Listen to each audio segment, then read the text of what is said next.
Welcome, Kent. Welcome to Big Conversations by Ordinary People podcast. Thank you. As you know, I was trying to brief you before the conversation. What we are doing is portray you, Kent Evelyn Kasiri. Your portrait through conversation, you know. Okay. Before, this is what we tell people. I don't know how true it is anymore, but before the white people came and the Arabs, the only way culture moved from one generation to another in Africa was through conversation. Okay. So your grandparents would sit down and tell you the scary stories about Kalabanda. I don't know if you've heard stories like that. And from there, you pick small lessons that you pass on to your children and you pass on to your children. And what we're trying to do with our podcast is bring that back. Yeah, I get you. Is we want to talk to extraordinary people like you in an ordinary way. And that's why we claim that everyone we talk to here is ordinary. Even if, you know, you're not, clearly. Actually, no, I am extraordinary. Yeah, I believe so. Yeah. All right. So, yeah, you did contest for Woman MP Kampala. Yes. And part of that contest was the most controversial, Stella Nyanzi, right? Yeah. But also, there was the NUP wave. Yes, right? Yes. What, like, according to the research you did, what informed your decision to contest despite these other two sort of Kampala bigwigs? First and foremost, there is always a beginning for everything, yeah? I see. And I'm not that kind who does not, you know, most people believe that if for you to join politics, because it was my first time to contest, you must begin small. Because I remember most people I kept telling, especially family members, I kept telling them, guys, I'm going to contest. So most of them kept asking, what are you going to go for? Are you popular? Are you known? You know, they have all these do's and don'ts and, you know, procedures and processes that everyone must go through.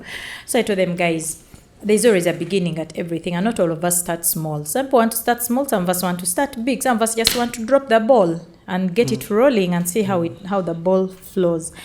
So anyhow, by the time I went into campaigns, into contesting, I knew the NUP wave had already begun because it had started way back before. Had I secured a NUP ticket, it would have worked so good for me. No, I didn't pursue it.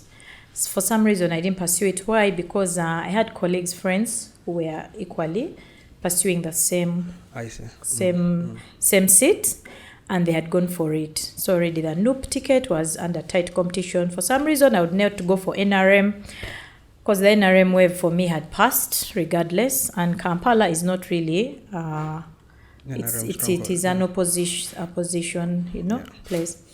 So yeah, by the time I joined, much as I knew the likes of Stella Nyanzi were there, I don't need to be a Stella Nyanzi to be known. I can be an Evelyn with my identity, Evelyn, and I just bring something extraordinary to the scene. So my point, my coming in was more of what do I have to bring on board vis-a-vis my colleagues. So it was not even about them, it was just about me. I see. Yeah. And what was the platform you were running on? What were you bringing? I was independent. Yeah, I mean, what were you bringing on the table? What is the message? Mine was financial liberation. Okay. Because I noticed Kampala, ideally, most people think that the biggest percentage of people in Kampala are middle class. But to my surprise, even what I thought, even the limits I had, I was shocked to find that actually, if there's any poor population, it is people in Kampala. Because the majority literally live hand to mouth. So my whole thing was, how can we make it different? Because we have so many Ugandans with so many bright ideas. We bring so many things on board, but they somehow always die along the way. Then how can we have a better city? And then secondly, I was so tired of this politics of Ugandans of the same ball. It just keeps changing colors, but it's the same ball. It keeps running the same direction. How do you mean? So for some reason, me coming on board, mine was totally to play a new game. Okay. Something new. Just allow you be. Yeah, just like the Virgin Mary. You know, who conceived, you have to make sort of like all these references. Yeah, I have to. Okay, exactly. So it's like the Virgin Mary that just come on board. And how would you be? How do you say you're different from other politicians? How are you, for example, different from? Case scenario is I don't think I believed in most of the things they believed in. especially the way politics runs. Okay. Yeah, because it's unfortunate that Ugandans love being played on. That's the politics that runs here, that wins the game at the end of the day. However, Kampala, it's not really so hard to predict Kampala. Kampala, just get the most hitting party and you'll get it. So even when I was campaigning, I knew the ultimate.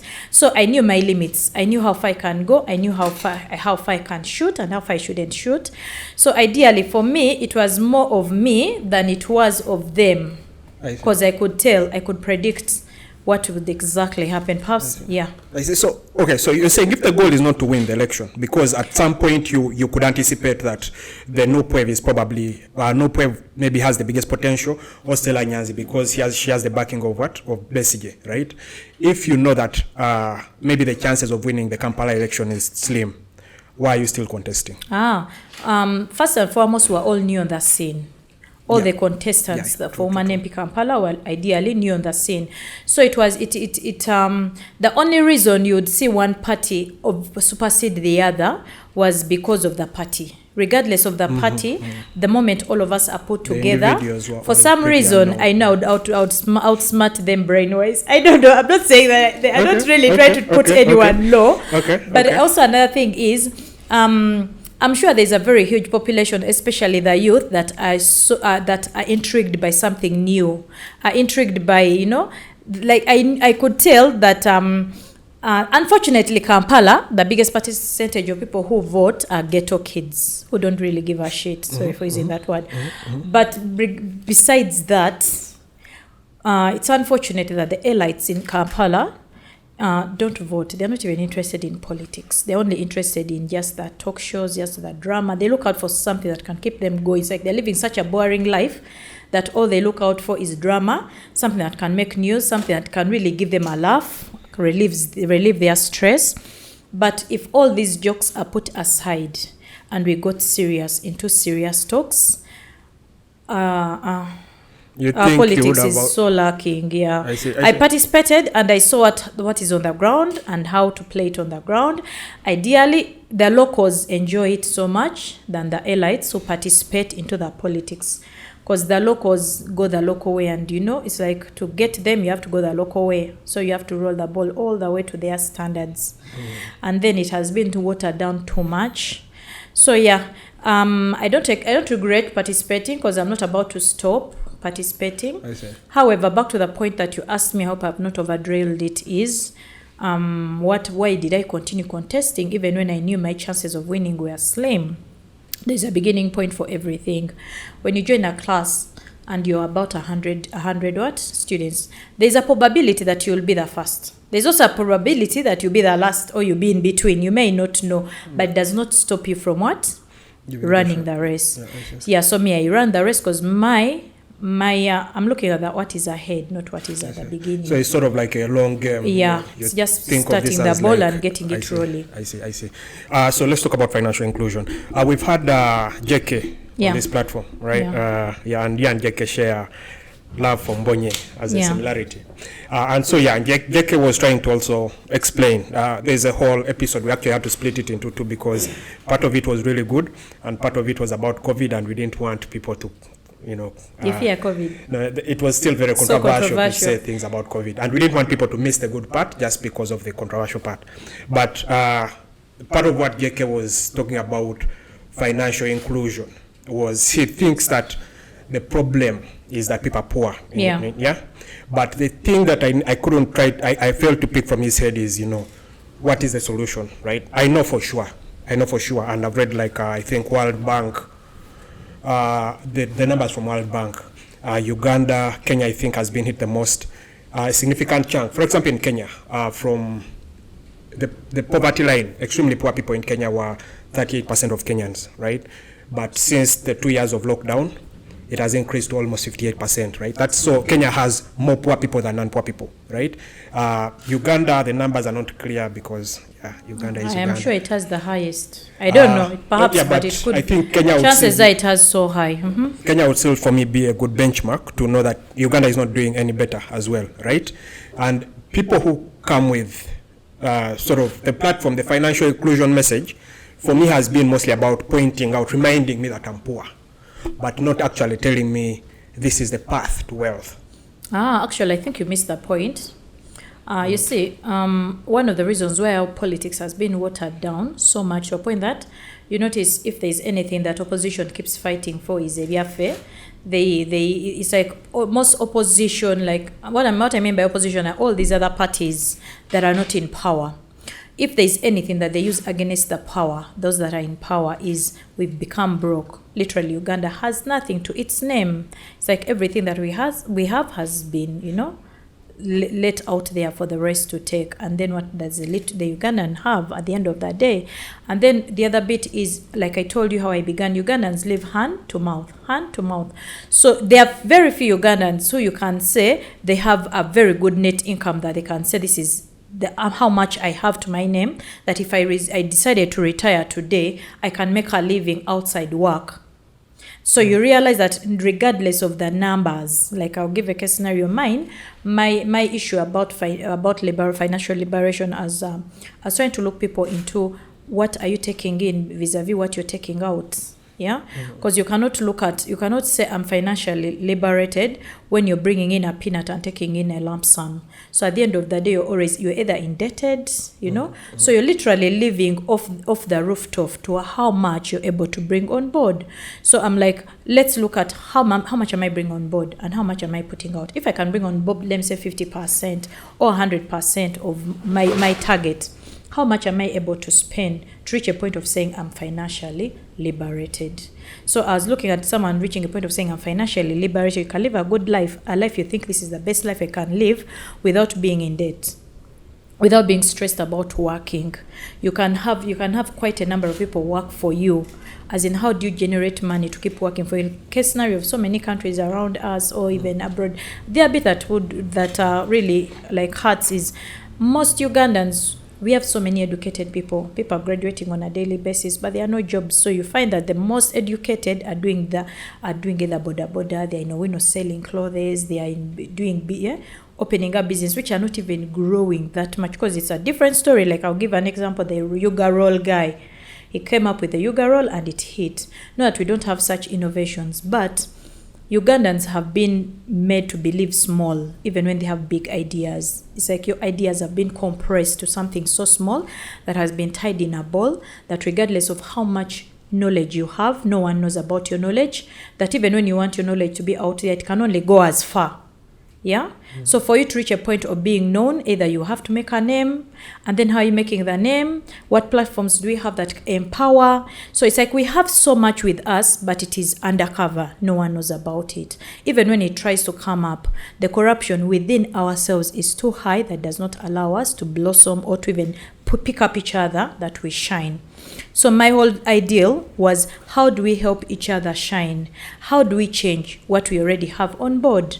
Case scenario, my case, I kept telling them, guys, you cannot, like me, I was shocked. Kampala is full of ghetto than it is full of even nice homes, It's like, and then the people who vote are those in ghetto. What do you expect? All they want is commando to survive. So ideally, regardless of what you put out there, they don't give a damn. Case scenario of this whole COVID case scenario, the people who are affected of COVID are the people who are elites, all those that are trying to struggle with shops, who are trying to make a living, who don't even give a damn about politics. If anything, they see politics as a waste of time. They have so much to think about. So I perceive what pushed Ugandans to this place whereby every man for himself and let God take care of the rest is poverty at the end of the day. Because if at all of us had a chance of making it, and it was so open that anyone can wake up one day and easily make it, would all fight for Uganda at all costs. Because you realize that what the decisions that politicians make will affect you, whether you're in your office. They will affect you no matter what seat you're seated on, no matter what business you're doing, it's going to affect you. You get what I'm saying? I do. The politics that is playing a key factor in decision making that are running the country, that are governing you, it has been laid back. So it's like Ugandans are frustrated in a way. And then secondly, it's like they have tried so many ways to have their own interests pushed forward, and they have reached this place of, no matter what we do, how far can you go? So the question though is, you, in an alternative universe where the Kampala people have chosen you to be the MP. Yeah. How do you awaken this ghetto youth to the reality that Well, Chikomando is not the only thing to live for. First and foremost, like I said, poverty is really, poverty is the worst anyone can go through.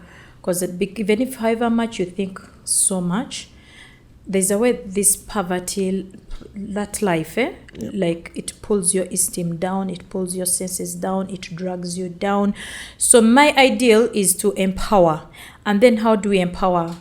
Africans are into education. They believe so much into the education system to get there and make it. But I believe one of the things that has let us down is our education system. No wonder the most you can do with our education system, no matter how many doctorates you have, is either be employed, and then you realize that the people who are billionaires in the world didn't even go to school, So it's like there are things we are magnifying so much. That's true, though. A significant number of billionaires. The likes of Bill Gates. Well, they went to school. But they didn't even finish. The likes of Mark Zuckerberg. Well, finishing and going to school is a different thing. Okay, yeah, continue. but ideal, the thing is, you realize that what we let me give you a case scenario. Me, Evelyn, yeah?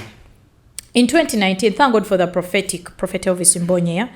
In 2019, I got my children out of school. And the reason I got them out of school is I looked at my income, I looked at myself, I looked at my children, I looked at the person I wanted to be while I was growing up, because somehow when you're growing up, you know what you want to be. But as time goes on, you keep changing. So what causes that change along the way? Yeah.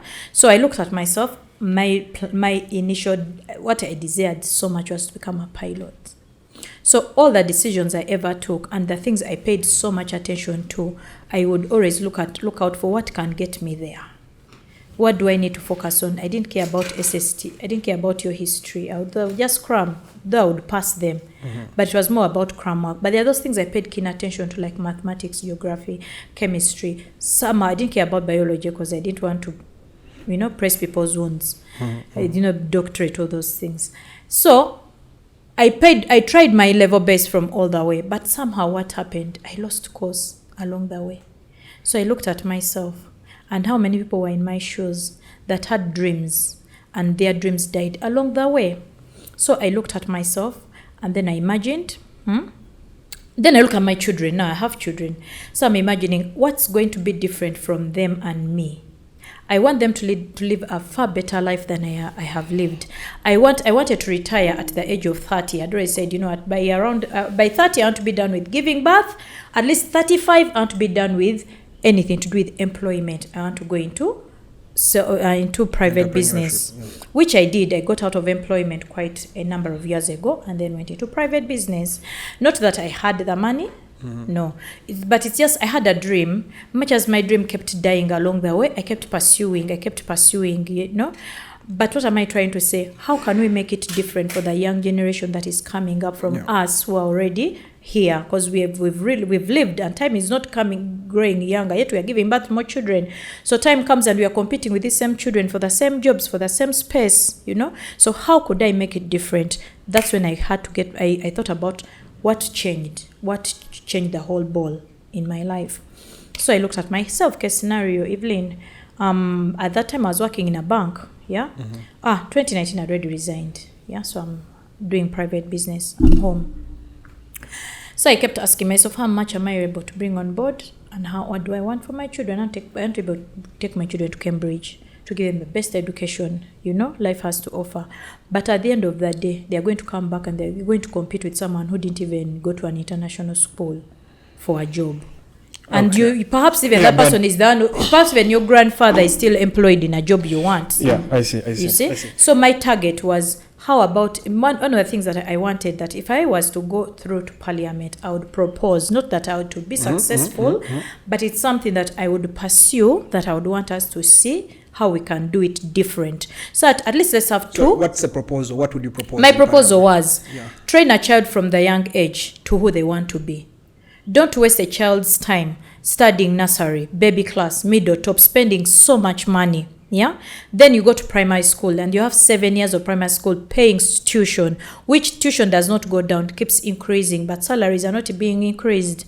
So at the end of the day, you're paying rent, it's shooting, it's not going down. Living standards are shooting, they're not going down. Yet at the end of the day, your salary is it's not increasing, but school fees is increasing every year. It keeps changing. That's how it has been since we were young. It's not about to change.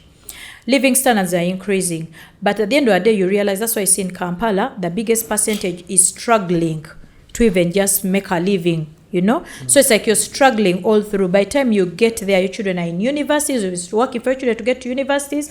Those that are lucky, that could live off loans, have homes, yeah? But the rich are rich, because we can't say the rich are not there. The rich are rich. The broke are broke. The struggling are struggling. So how can we balance the equation? Mine was the education system. Okay. So I was like, instead of spending so much money, like a case scenario, you're spending so much money on one child in nursery.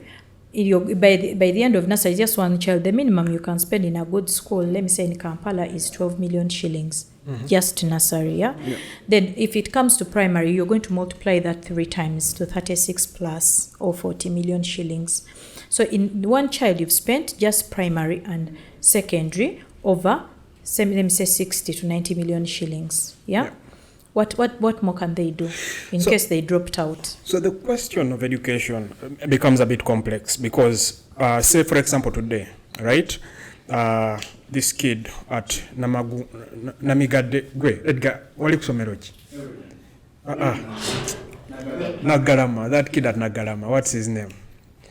Bernard, the TikTok kid. Yeah. So the TikTok kid, yes. Right? He's making money.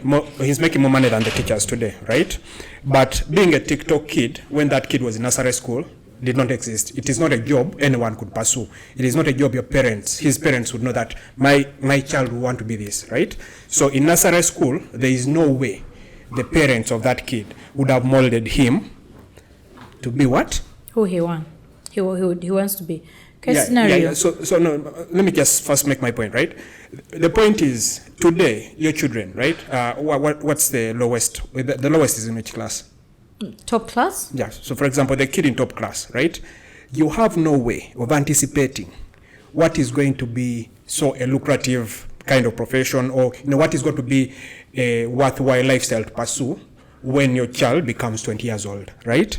And so the point of the way the generalistic education system is today, where they send everyone to school to go and learn the same things for 16 years, and then they start to specialize when they're old enough, is because it gives you a bigger base to land on, right? This Bernard kid can speak, can read, because he did that stuff in P1 and P2, right? And he didn't want to be a reader or a speaker by then. But when a profession comes up of being a TikTok kid, he can sweep because of all the education. But you notice that TikTok blossomed during lockdown when no one was in school? Yes. Do you notice the difference? Yes. People were in school, and guess what? What were we running on? Which platforms were we running on? Platforms that other people have built. It's bandwagon. It's there and you jump on board. But the moment children were left at home, you could discover who is, because we are different. There are those that are academicians who love academics and they'll pursue it, and guess what? They will really, scale high. There are those that they are musicians. Yeah. You're going to go to school, and it's something you can't, because it takes only 3 to 4 years to qualify in anything. So there's just, for me, I believe there is more than enough room to change to whatever you want to be. More than enough room. I don't need to spend 16 years to learn something I can learn in a year or two, ideally. You get my point. What is the kind So they'll give you a case scenario. Look at the likes of the Ronaldo DiCaprio. Look at the likes of the Beckhams, Serena Williams. These are guys who come from childhood. I want to play football, and whatever you're going to study is in that area. It does not limit you from learning other things. It does not limit you from developing any talent you would want outside this. But from childhood, usually you know what you want to be. But however, that's why you realize that many people begin young, wanting to become doctors, to become teachers, but along the way, they have to bring in career guidance. You're literally lost. You don't know what to do.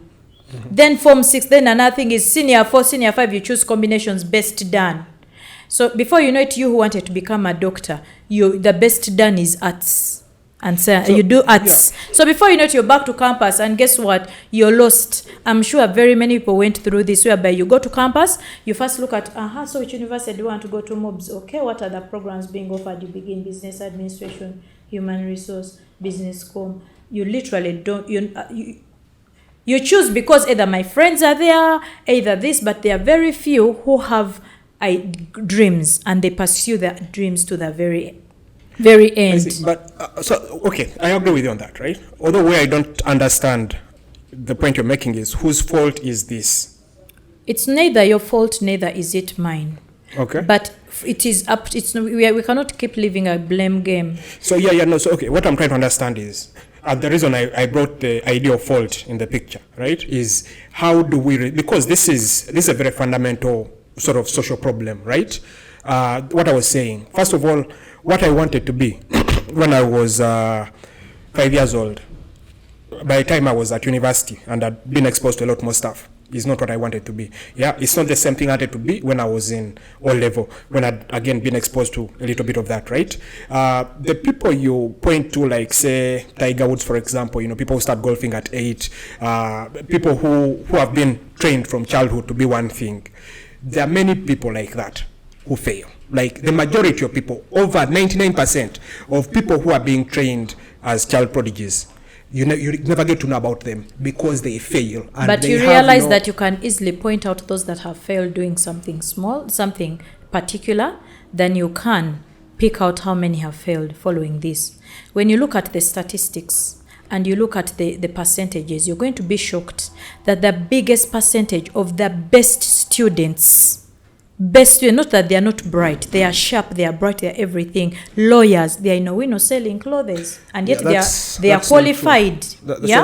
Doctors, imagine all the time you spent, all the sleepless nights you had, and guess what? Secure services are not needed. Even those that are offering their services, they literally, some abandon for a living, because it's not giving them what they want, and yet it is taking most of their time. So they end up doing something that will give them a living, because they want their children to live a better life. They want to sleep in better homes. They want to live better living standards. So you realize the reasons why people fail at times, that the statistics that you may look at, you may say it's because they were trained in. There's so much room to change.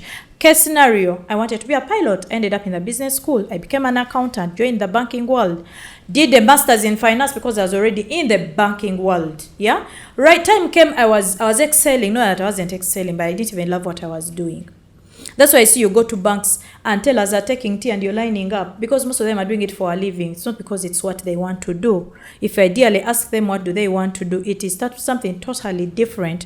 But either they don't have the income to pursue it, they don't know the direction of how to pursue it. Imagine a case scenario. If you like, I'll give you another scenario. If you go to a bank, you will know who enjoys what they are doing. If it's that one teller, she will do it with her whole heart. So she will give it her topmost. And even to the employees, they always make the best sales, and they have less loss compared to what they have to bring on board. And this cuts across hospitals. This cuts across all professionals. Now, my ideal of choosing the other match, you will not say there are no failures, because failures will be everywhere. The thing is, what do you have to gain at the end of the day?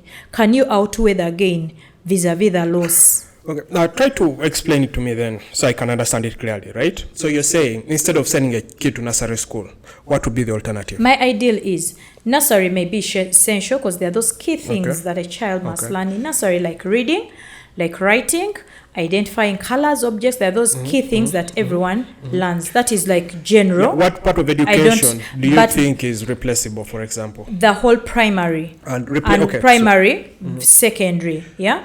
It's not that it is replaceable, but how best can you adjust it to suit the society that we are living in now? I want to hear that, for example. So let's talk about secondary, because I personally think primary is also equal as essential, right? But I could agree with you that a little bit of secondary could be optimized to make students sort of become better, be better Case in scenario, life. if you want to be a doctor. So you don't know, and this is also the thing is, when you're 13 years old, you don't know what it means to be a doctor. But at least you have a clue. No, you don't. You really don't. And I'm telling you, this is a thing. This is why these interns go to university. Let me just first make my point, right? This is why they finish university, they go for their residence for 5 years, and then they're surprised that they get 5M. They get sold this story of Grey's Anatomy, doctors doing magic. The actual doctoring work is reading almost like a lawyer 24/7, right? Yes. So you're 13 years old, you hate books. The reason you want to be a doctor is because you're good at biology. And because it's intuitive, you don't have to read, right? You don't know that. Can I interrupt you? No, let me just first finish my point, right? You don't know that the point of the actual profession is way more complex, way more tedious than being a what? Than the dream you have at 13, right?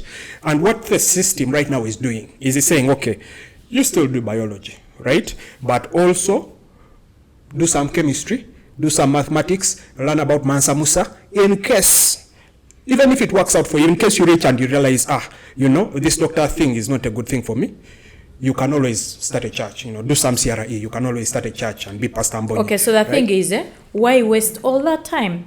There is more room to change. What are you going to use the time for at 13? That's what I'm saying. Yeah. Now, for you're saying at 13, someone does not know what they want to do. I know for sure. But what you're forgetting is, it takes more energy to unlearn than it takes to learn. No, it takes more energy to learn than it takes to unlearn. Case scenario. The 2 years of COVID, if you look at all the biggest percentage, much as there were online classes, there are very few students who could afford the online classes, meaning the biggest percentage of, let me say 90% of Ugandans were not in school. For the 2 years, 2020 and 2021. Yeah. So now 2022 schools have been opened and boom, you're back to school. A child who has been seated for 2 years, do you expect them to pick up from where they were? Well, we don't know. We are going to see that. But personally, I wouldn't be surprised. If you've spoken a language, let me give you a case scenario of the easiest is a language. Yes. If you speak a language, no matter even if you've spoken it for 8 years straight on, the day you'll shut up and you take a year without speaking it, you'll be shocked that when you're exposed to that language, you can't flow with the same rhythm you are flowing with when you are speaking it continuously. And then you notice that what you're exposed to is what your brain takes in. And the moment your brain takes in, it gets attuned accordingly. So you realize that these students, the reason why they get to a place and they are stuck, they do not know what to do, is because they have been injected with so much junk that you as a parent or the academician or the decision makers think they need all that info. But let me tell you, much as it takes so hard to become a doctor, it is so hard to become a shoe seller, and you excel at it. That's why you see there are so many businesses, but not all of them are making profit. Not all of them. That's why you see businesses open up every day, and every day more are closing. Just like marriages. More people are getting married, but there are so many people divorcing by the day than those that are actually getting into the marriage system. Why? Because ideally, you cannot say this is the way the world, the rhythm is going to be. It's a pick and try. So that's why I'm saying my view is this: those that believe in the system that has been ongoing should continue with the system. However, there are those people who say no, I'll not follow this trend because what I want is not this. There is more room to change. If I want to be a doctor, you cannot tell me I'm going to be a neurosurgeon and I'm going to study the brain of oblongata for 3 years and I'm still failing oblongata. But here you are teaching me oblongata. On top of that, you're adding chemistry. On top of that, you're adding physics. On top of that, there is CRE, which is totally not connected. There is history. You're studying about the Mau Mau rebellion. They live that, as in there are things we studied. That ideally, even me who is into politics, what am I going to, besides knowing it, that I once went to study it, and there is so much junk in our curriculum that ideally we do not need. If I want to be a doctor, teach me from the word got things to do with medicine. The day I'll wake up and I'm done with medicine, I'll pick up, if it is dancing, I'll go into a dance school and I'll do anything in that area of dancing. It will not limit me. Neither can it say you cannot, because you've seen so many doctors become nurse, crossover from one profession to engineering, even at adulthood. So you cannot say that this is limiting and this is not limiting, or this has some, At the end of the day, every individual should be given a chance to pursue a career. Do you know what it feels? Case scenario, have you ever loved a girl so much? And then you got her. Yes, even if you got her for 1 year or 1 month, there's a fulfillment you will get. Vis-a-vis loving someone, and you end up with option A, B, C, D. I agree. So okay. So here's the thing, right? I don't disagree with you, but I don't think that is any different from what the school system does today. Right? It is actually different. So when you're at, for example, I went to primary school, 7 years. I did the SST and science and mathematics and English, right? Then I went to O level. Yeah, I did 8 subjects in O level, but English, mathematics, and physics, I think, was compulsory. The science subjects were compulsory, and I think I chose to do literature and I forget what else. But okay, the point is, right? Everything I learned in O level is so basic, right? I did accounting. I remember I did accounting, right? I know how to balance a balance sheet, for example, yeah? But I cannot audit people's books, right? But I have that basic. If I started a shop and I'm trying to understand what, I'm trying to understand sort of the financial status of my shop, at least I can look at the balance sheet and know whether, whoever is bookkeeping for me is doing nonsense or, he knows what he's doing, right? I know that basic stuff, yeah? I ended up doing mathematics for a long time. I did geography, for example, right? Right now, professional, I'm a software engineer, right? But I still have a good chunk of like the things I was introduced to in geography, right? About weather in other places, about how beneficial is it for you? Exactly, that's what I'm saying. It is. It's not that I get paid to know that geography stuff, but I know for sure that if I got, say, an offer from Japan, yeah, it's probably not an ideal thing, unless they're paying me a lot of money. It's not an ideal place for me to work compared to an offer in, say, the UK, because I now know the people in the UK behave like this, the people in Japan behave like this. This is stuff you get introduced to in what? In geography, for example, right? There are a few basic stuff that you can't earn money doing, but makes you a more fulfilled human being. Now, with financial liberation, yeah? Yes. Let's attach this whole education. Let's attach the education with the finances. Would you compare case scenario of Serena Williams, who started earning gold medals at the age of 8, at 7, and this gold medal is coming with a lot of money, yeah, to a Ugandan who will first have to attain 18 years old? Teach our people, like that. If you look at people who brought us what? Gold medals. At what age have they brought their gold medals? You imagine case scenario. These guys start young. By 4 years, they're winning trophies. Because why? Like when you love something, pay attention to it, you'll excel at it. Because it's like, the more you practice, it gets better and gets better and gets better. So you realize it's so easy to get stars than it is getting mediocre stars who will only be a star for a year or two and they're out of business. It's easy to handpick. At the end of that day, look at the financial bit. Yeah. Okay. Yeah. So let me first clarify. It's easy to handpick successful stories that fit within sort of the framework of thinking that you accept to be the way things should work, right? There is a guy who's richer than Serena Williams called Naval. He's Naval Ravanek. He's a trader, right? Yeah. He never figured out what he wanted to do until he was like 30. The KFC guy, the guy who invented this Kentucky Fried Chicken, did it at 65. He was a failure all his life until 65, right? Yes. Well, quote-unquote failure, of course. McDonald's himself, the guy who did the McDonald's thing, in his 50s, that is when he finds the thing that he does. He's just doing sales, doing small things here and here, until he does one big thing, right? All these people are more successful than Serena Williams, right? The thing is, there are people who find themselves, the value of learning broadly. So what you're emphasizing is learning deeply. Learn few very specific things, focus, and learn deeply. My thing is, choose what you want to be. And yeah, exactly. Give more attention to what you want to be. It does not limit you from studying the rest. So this is what the system does. No, right it doesn't do that. You've been in the system, I've been in the system. Yeah, but this is by what the time does. you choose professionals, imagine even if you, case scenario, even our HSC, secondary school, how different is it with O level? It's just that now you're doing either arts or you're doing sciences. Oh, no, but when imagine case scenario, I am in MOOBS, I am doing human resource management, I did PCB math at HSC. Guess what? I'm competing with someone who did LD.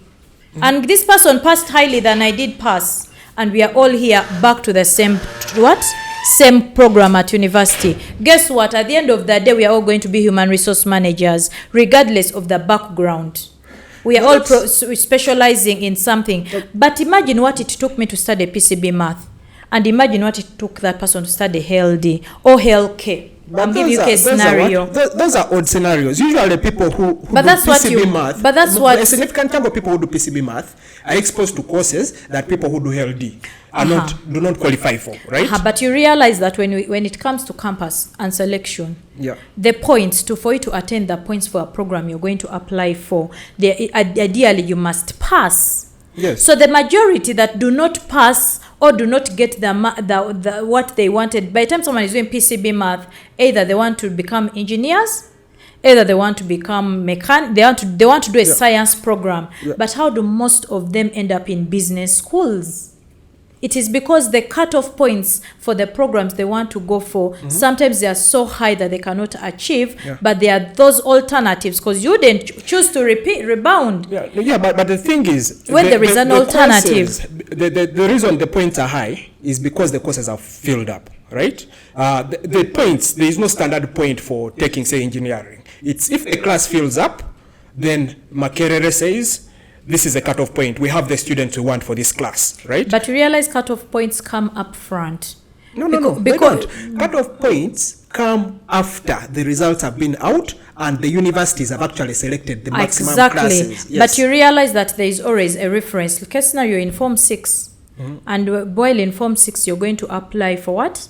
For courses in Form 6. So they give you career guidance. So they will give you cutoff points. Have you yet done your exams? Not yet. But as and when you're choosing what can I do, you're also looking at can I pass? So you look at historically the number of people who have managed to fit in this class have this as their minimum cutoff point. Exactly. Right? But now I've given you a case scenario where you when you're in secondary, it appears like that this is it. This is actually what it is. But when you cross over and now you're into that place that you saw it was so big, you realize, why did I struggle with a science program if I knew I was going to end up here? I would have taken something so easy. Perhaps I would even be on a government scholarship. So you're making the assumption that the other stuff is easier than science. Not really. That is the assumption you're making. It's not per se, but you cannot compare, especially when you get to university and you realize that there are so many science students who are ending up actually doing programs that they did not have to hustle for sciences for. The fact that your results at the end of the day, they are continuous. They don't only stop there and you move. It's not like P1 you've done with P2, so P1 is gone. P3, P1 is gone. Senior 4, at the end of the day, imagine now when I was campaigning for MP, they will look at your senior 4 results. Whether you passed or not, they'll look at HSC results. Whether you passed or not, you say a scenario where the Chagulanyi had been sued over his results. So it affects you in a way that if at all it is something you want, you go for what you want, you do give it your best shot, and at the end of the day, you're going to live with your results because your results will always stay there. So my view is, look, and a bit about all this, regardless the studying, because studying, you can always study. Just like adult education, that you can wake up one day and you want to be a teacher, and then you go and study. There is no limit to studying. The thing is, how can we use our education system to change our living standards? That is my argument. I see. Okay. So let's move on from this education thing. Yeah. Let's talk about Mbonye. I wanted to talk about Mbonye the whole time. Tell me. Yeah. So, again, I have one of my good friends who also sometimes works with us here. He's part of JK's church. He's called Eddie. And so every now and again we get into these bounds about religion. Personally, I don't have I was raised Catholic, but when I learned some physics, I decided this is not a good thing to believe for me. It's not, the whole idea of God doesn't make a lot of sense. But I wanted to first understand from your perspective, right? Mbonye, and I've seen the people that I've talked to who go to churches like Mbonye, first of all, have a sense of fulfillment, right? They have that self-content thing that is, I think it's a good thing. It's a, I should tell you about the product. I used to meditate a good lot, and I sort of, sometimes I talk to those people and I sort of feel like they felt the way I felt at that point, right? But there's also a lot of controversial stuff, right? So for example, the JK scenario, when JK bowed to kiss Mbonye's shoe, there've been a couple of misfires with Mbonye's prophecies, right, and all that. But most of this stuff doesn't seem to deter people's faith. And I wanted to get from your idea, what is it about this whole evangelical thing, Mbonye, evangelical God thing, the faith thing that sort of blocks rationality for you? I noticed that there are so many people who are so interested and who usually throw stones at something. It's because to them it appears dubious. Mm-hmm. It appears like, how dare you? You're learned, you're this, but how could you do that? You forget that these same people are doing the same things elsewhere. It's just that theirs are not on camera, unfortunately. And perhaps many people are not even interested in their lives. And now, because this particular person's life is in the limelight, everyone thinks they have a say to what either he's doing or what he believes in, or they have a say to dictate whether it is right or it is wrong. Case scenario and then interestingly is they always point at the church. It is so absurd that church, the so-called church, what do I mean by church? I'm talking about these are Christians, either Catholics, Protestants, SDAs. Call yourself a Christian as long as you believe in Jesus Christ as your personal Lord and Savior. They are very quick at throwing stones at each other. Yet, there are people who are doing even worse of things and they never say a word. Neither do they even throw their linen out just like that. But because you've seen someone doing something and you do not understand why he's doing it, you think you have a say to what he's doing. But ideally, something to do with worship, like case scenario of JK kissing the shoe. Most people kept saying you're worshiping man. So what? We all worship things every single day. Because what is worship in the first place? It's easy to tell someone you're worshiping man when you're worshiping music. Sorry, first be talking as I pull out a verse from the Bible. Yeah. Please. So One is worshiping man, another one is worshiping music, another one is worshiping a woman. Like another one is worshiping toys, others are worshiping their cars. Then secondly, worship. You cannot tell a man that they are worshiping. Worship is not physical. I'll give you a case scenario, yeah? Nicodemus in the Bible, he was a priest. When he met Jesus, he was so shocked that Jesus had power to heal. He had power to chase demons. He had power to make the blind see. He had power to make the lame walk. Yet he did not wear robes. He did not, behave like all the other priests do. He did not have to go through a school to qualify to be a priest, but he had so much power than those that were practicing at the moment, because Nicodemus was the teacher of Israel. So he was expected to know all the oracles at his fingertips. But then he's looking at the Lord and he's asking him, what gives you the power to do the things that you do? And then he tells him that unless a man is born again, they cannot do the things that I do. Then he's like, I want to understand you. What do you mean by born again? I hope you're not telling me to go back to my mother's womb. God forbid they are long dead. So he tells him, do you hear this wind blowing? He says, yeah. Can you see it? No. Do you know where it's coming from? No. Do you know where it's going? No. So he's a born again. So imagine, today if they asked you who is a born again, you're going to say, one who believes, I believe in Jesus Christ as my personal Lord and Savior. I am born again. You think believing in Jesus Christ is being born again. Yet Jesus himself, when he was describing a born again, he used wind. Do you see it? No, but I can feel it. Then he said, do you know where it's coming from? No. Do you know where it's going? No. So is a born again. Meaning a born again can only be felt. You cannot see a born again. Oh, wow. This is what you're trying to suggest right now is post-Christianity, sort of post-Christ. This is Mbonye for you. The Mbonye thing. So what you're saying is there is, I don't know, what's the word for Christ? There's some sort of Messiah that comes after Jesus, right? And there's a way to comprehend this as the wind, basically. Jesus is not the last of the Jesus is the ultimate. It's just that Jesus, the difference between Mbonye followers and other Christians, it's not that they are not Christians, they are. But you see, there are so many Christians who believe in something, but they lack the power thereof. What is this power? What power does Mbonye have? Exactly. Now, the difference between Mbonye and all Prophet Elvis Mbonye, yes, and all the other prophets, case scenario with me, Evelyn, is most prophets that I went to, not that they don't have power, they do. No, they don't have manifestations. Power? First define for me power. Yeah. Power is viewed differently. There are people who see power due to manifestations. What can you manifest? That's prophesying my future. Not really. Prophesying goes beyond power. Actually, it's not prophesying. Someone to be able to tell your future to that detail. Now, it takes some extrasensory senses, tapping into something that is beyond the natural, because not everyone can ideally do that. Yeah. But so then the other bit is... Yeah, what is manifesting first? The other bit about manifestations are the people who heal. You know? I see. May go. There are people you will go to and they are lame, they are crippled, and then they will straighten their legs. Something that is science cannot do immediate, like instantly. I see. You know, so there are those that manifest. Now the difference between Prophet Elvis Mbonye, as and when I was joining, the difference I was seeing with where I have been is, first and foremost, I've been born again. I was raised Catholic, but along the way I became born again because of my mom, and I was raised born again. By the time I met Prophet Elvis Mbonye, I was even past campus as married. Yeah, the difference was I had believed for things, I had fasted for things, I had sowed seed for things, I had lived a born again life. I tried all these churches.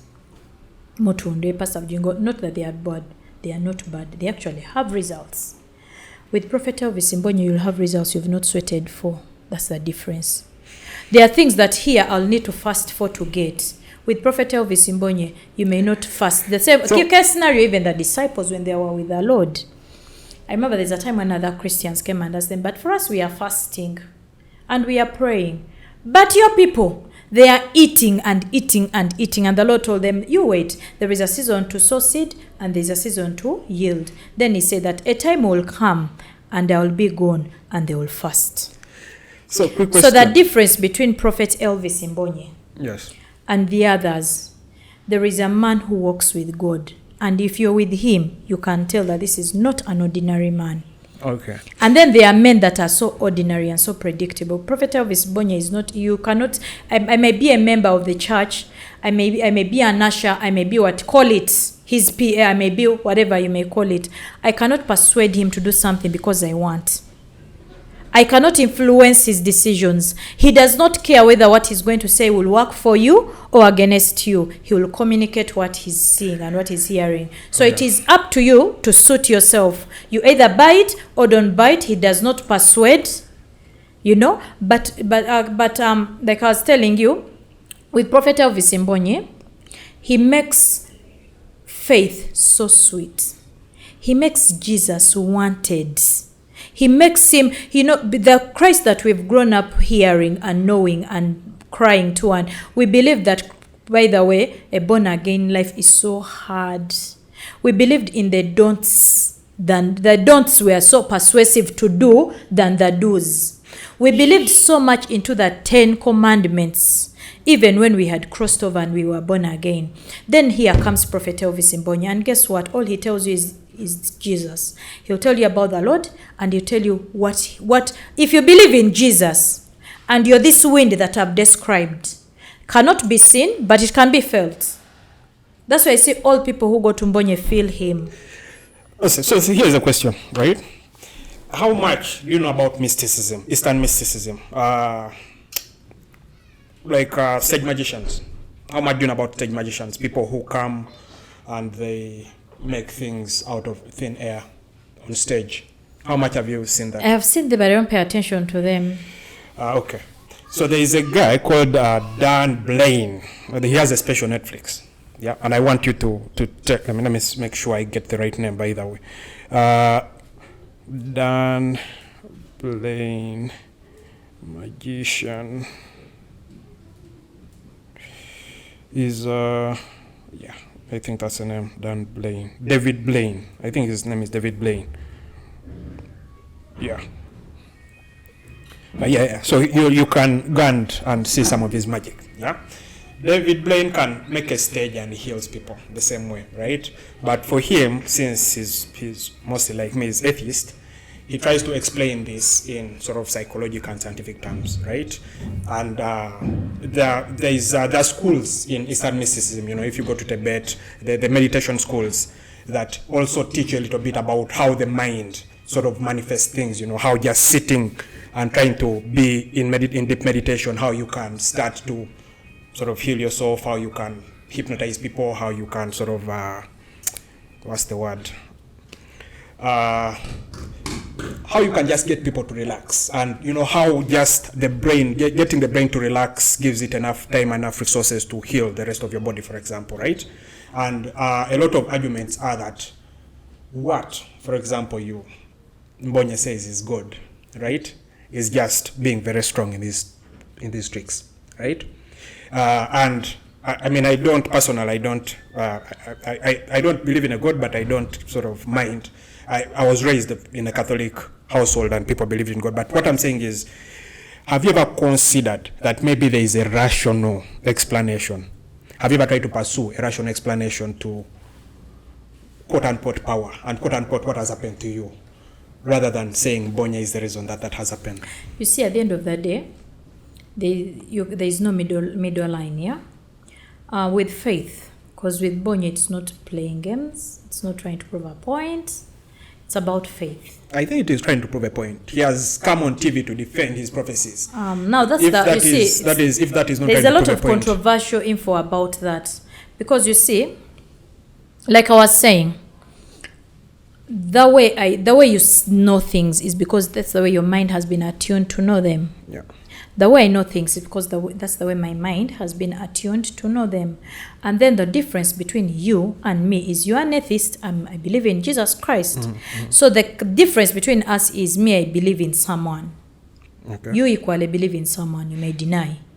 But at the end of the day, there is no middle ground. That sounds like projecting. Let's say you believe in someone, I don't.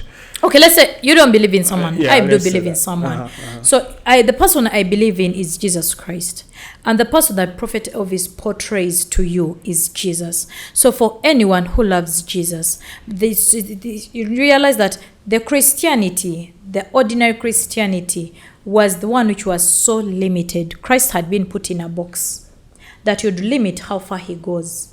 So the things to do with magicians were left to the world. Just like you see music, and then they'll look at the best music called secular music. Then there is a music they would call gospel, and then you'd come to the gospel music and you would cry, you're like, oh Jesus. And then you're trying to look out for the best gospel music, yet it doesn't mean they are not there. Yeah? But the world celebrates its own. So somehow, somewhere, the world will market its own, and it will market what it's not of its own, of its kind. So what Prophet Elvis Mbonye does, he tries to show you how God cannot be limited. The God, the Jesus that all the others were used to, for him he shows you, by the way, this is now my God I serve. So you either take it or reject it. It is not a must for you to take it. But he will not tell you, because you're used to eating matoke since childhood. And Baganda eat matoke. I may be a Muganda, but I may be more into posho than I am to matoke. I may be more into fries than I am to matoke. So if matoke is yours, stick there. It does not stop me from eating it, but this is what I love. So for him, it's a style. It is his way of ministering. It is who he is. He's not trying to copy anyone. He's just trying to show you the Christ in him. So it is either you to like his God and his Christ, if it works for you, or you would choose another, because the other, we all have tastes and preferences. That makes sense. So my question, I think that makes sense. It's Mbonye basically has given you permission to be yourself. Yeah. He allows you be. Exactly. That's why you see his followers. Most people think all his followers are born agains. But ideally, his followers, they are Protestants that come as Protestants, that come as Catholics, that come as Protestants. You all come because there is something that has intrigued you about him. Either it's to do with politics, either it's to do with science. His ministrations are not preaching. When he's speaking, if you ever listen to any of his ministrations, that's why it's not preaching. He does not preach like all these other ministers. It's different. So what value does that add to your life? Too much. Because one, it has shaped me. Okay. First try to quantify that for me. I believe in Jesus, but I don't think I believed in Jesus. I don't think that the Jesus that I believed in was the Jesus that I know now. Yeah, because the Jesus I believed in was a Jesus where I have to cry to get anything from. I did not believe in a God where you can even just sleep and say, because I am his child, it is mine. Because I am his, I deserve the best.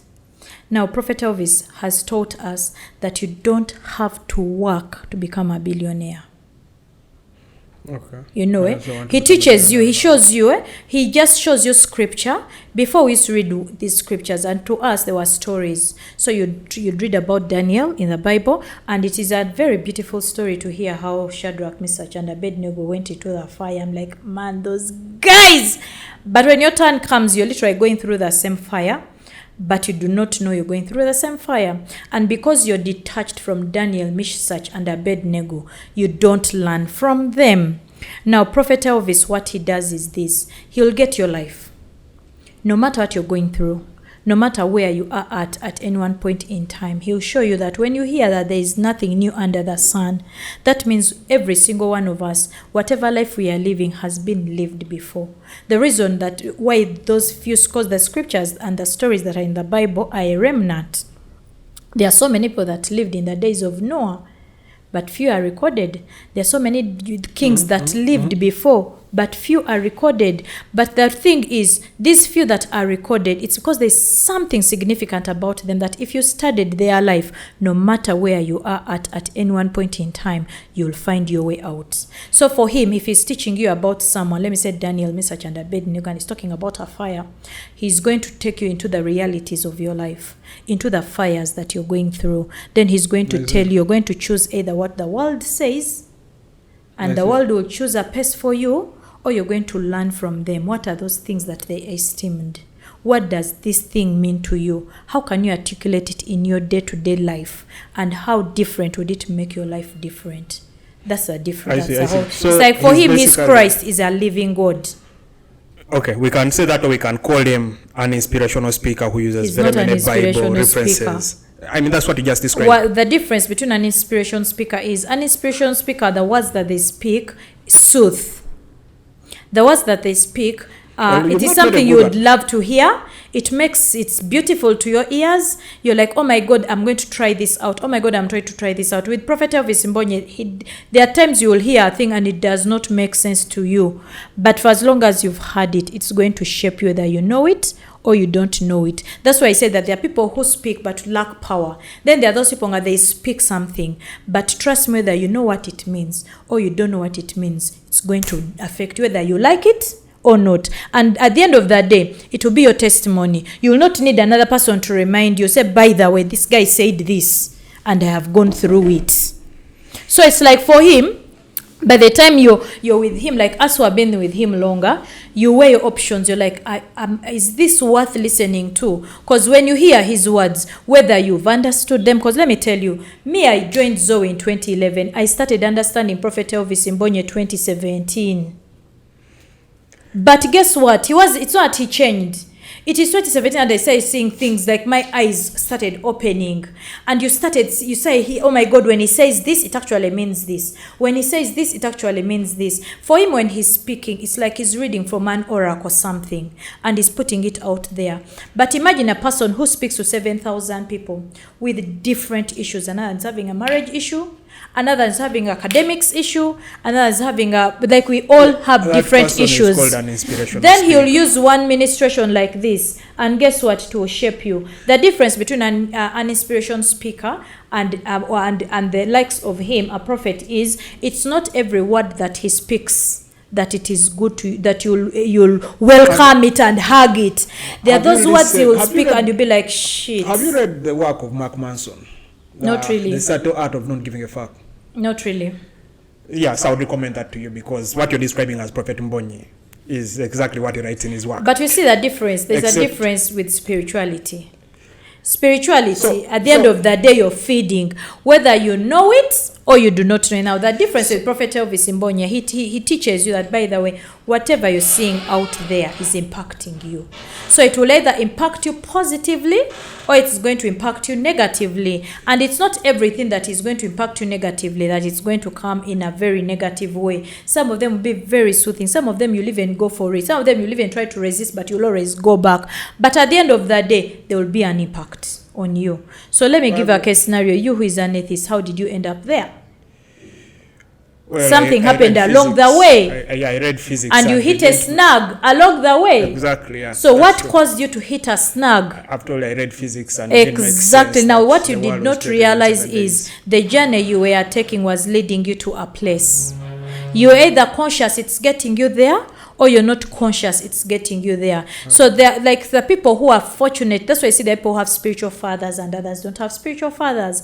The ideal of a spiritual father, by the time you recognize him as a father, it's because you've realized, by the way, the things he speaks, he's been to a place. Either it's a place you're pursuing, or he can narrate your life. He will go through something and be like, whatever I'm going, like Prophet Elvis, people think he's lived a rosy life all through. But no, when you, but people of him when he was hustling with the bottle, Uganda water. Exactly. So for him, he tries to show you that I do not teach fables. Whatever I'm teaching you, it is tested and it is proved. Again, so he will, if he's talking about money, he will tell you how he got the money. He will tell you how he reached that point of pursuing money. He will tell you, I was not born rich. My parents said when I was young. He his life is out in the open, that people who are in the fellowship know his life more than people who are out there, that even others, some of them joined him later, because I'll give you a case scenario. Even me myself, I don't think the person I was when I joined Prophet Elvis, I am the person today. There's a very big difference. That even if I was to encounter an Evelyn who has grown up as I was, still pursuing Jesus, still praying to God, and I meet this Evelyn, the difference is so huge. Because when this Evelyn talks about healing, I'll know what I'm talking about. When this Evelyn talks about healing, she believes in prayer, she believes in fasting, she believes in all this. And then this Evelyn knows the power thereof. And the power thereof is just knowing it and desiring it and wanting it and speaking it. All right. So the reason why I'm insisting that this is very, very cliche self-help, what is the word I used? Inspirational speech, is because there's a philosophy called existentialism, right? That sort of describes that freeing yourself to be alive, basically, right? And when, again, you're not the first person who listens to Mbonye that I've talked to. So whenever I talk to people who listen to Mbonye, I try to point them to something that's very similar to what Mbonye does, right? That for me I feel is a little bit more ethical. Yeah? Mark Manson. If you go and read his book, The Subtle Art of Not Giving a Fuck, it is the way you've explained how Mbonye's church has changed your life from the previous Evelyn to the Evelyn that knows Mbonye. Many people who read self-help books like that say the same thing, that, oh, you know what, I read this guy's book and I attended like 10 seminars and my life changed from the person that I was to this person, right? Usually when people, and the reason I emphasize that, to me I think it's when Mbonye comes with a message of inspiration, right? This is the way to grow, this is the way to learn, this is the way to be alive, this is the way to be free, this is the way to not limit yourself because of what people interpret the Bible to be as, right? When he comes with that message, that's a good message to have. But when he attaches his identity to this mysterious, omnipotent being, God, saying, oh, you know what, this stuff I'm telling you is not ordinary. You can't make that stuff up, even if 1 billion people have written the same shit. You can't make that shit up because me, I talk to God, I tap into an oracle, all that stuff you said that, seems like stuff from a Matrix. You see, life is a journey, yeah? Let me just first make my point, right? The only thing, that is the only issue I have. I feel like that makes him a form of cult leader who, and he's not the first. There's many stories that have been documented in the US where people change people's lives like that until they force them to drink poison. You've read the story about, there is a big story in the US, I think it was in the 60s, right? You see, before you go to all that, yeah, life is a journey, and no matter what you do, you will not escape it. So at the end of that day, things like that don't mean anything. And I want to tell you right now. No. When you say things like that and they sound very wise. No, it's not about wisdom. They don't mean anything at all. No. You see, you can also choose to pick up words of wisdom. It's allowed, you know. Please, but you see, the difference here is, Yeah. At the end of that day, you're on a journey. So it does not matter where. For me, it matters where I'm going. Some people just walk and life shows them the direction. Some people can choose to take a hold of their life.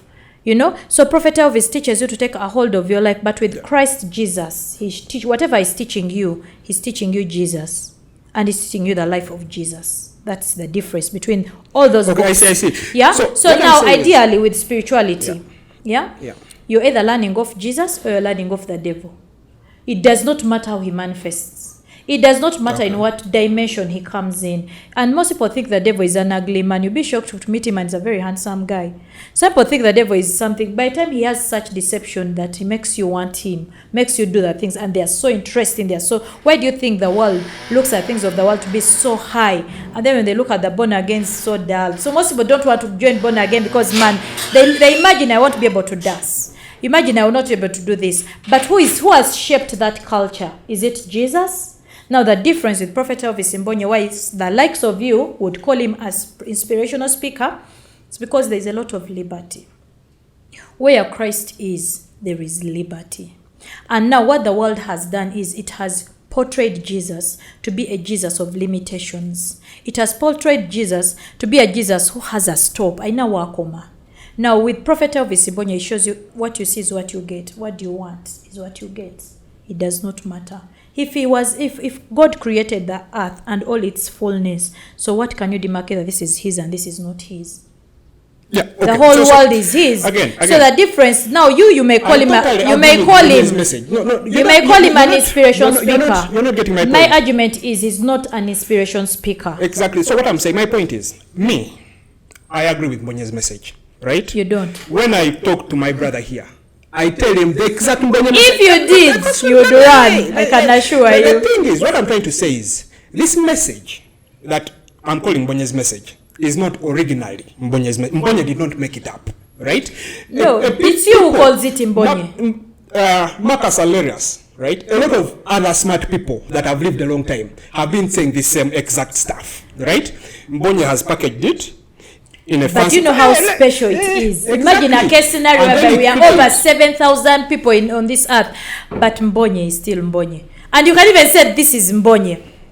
You can't say the same. It is because he has made a difference. Let's accept it. There you can quote those guys. I was actually giving you one of the inspirational speakers, right? Like who I've talked to people and they're like, oh man, before I read this book, I was blind. Meanwhile, most of them die so broke. Me, why would I follow Mbonye who is living a life I want? I doubt inspirational speakers. Let's be very, very how rich. Many okay, maybe perhaps the ones I know, but the majority of inspirational speakers, all they have are words. So that's also the other thing, right? They lack the power thereof. The materialistic bit. Yes. Right? Part of what gets Jesus killed is messing with people's commerce, right? So Jesus goes to the church and people are making deals, and he messes things up. Yes. And he claims, I'm the son of God. Guys are like, who is this guy, right? They keep quiet. Then one day on Sabbath, people know that Sabbath you're not supposed to do any work. Jesus finds some people, some guy suffering, and he heals him. And then they tell him, but you guy, why are you breaking our laws? He's like, I'm the son of God. Thank you. Can we go step at a time? Yeah, Don't all our speed. Step at a time. Yeah, let me make my point. Let me just make my point. Yeah? My point is, in the society that Jesus was in, right? It had the laws that it had the rules that it had, right? And he came as this woke guy who is willing to break the rules, even if it's risky, right? But obviously, for Jesus' case, it was not really risky because he was like a son of God, so it really didn't matter. He didn't have a skin in the game. He wasn't human, right?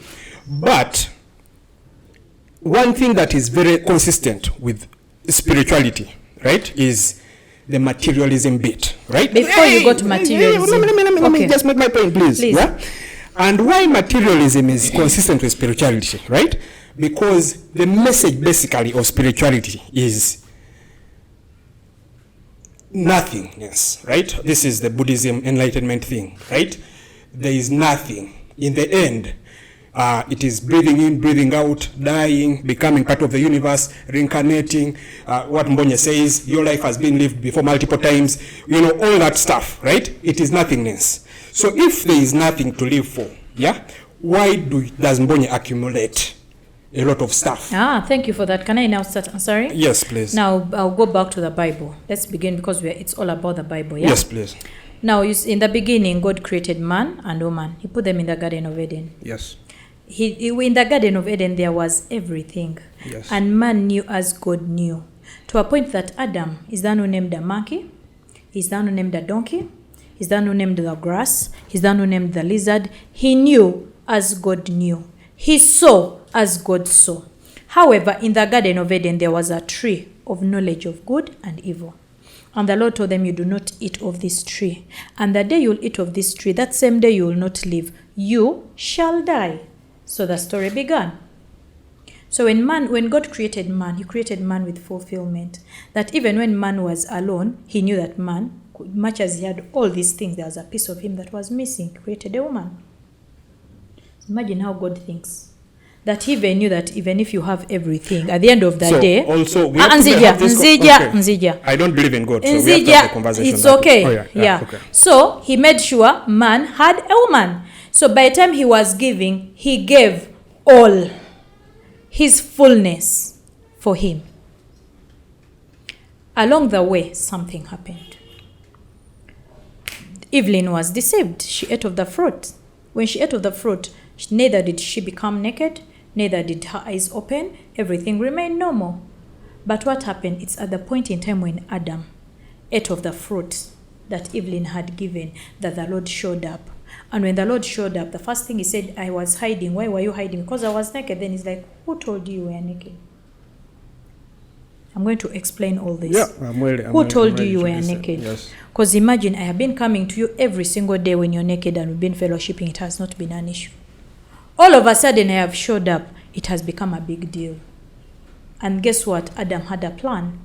He was like, now, because by the time the Lord was giving punishments to sending them out of the Garden of Eden, he told Adam, because you have chosen your wife over my word, therefore this shall happen. Punishment started with Adam, with Eve, then with the serpent.